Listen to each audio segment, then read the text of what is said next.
Sipon, so sayang. Sipon and tahong. So tatapon na natin yan. Wala nang kain. Next ito naman ano, beef saka chicken wings. Tatapon na rin natin yan.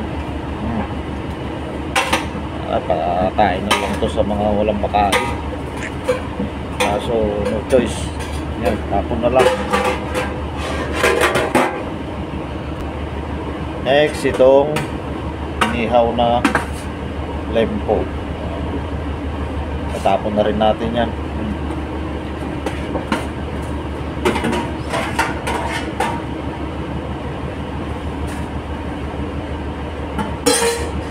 Yun lang, tapon natin kasi ang bagong luto na naman ng kusinero. Pinakakainin ng tao yan.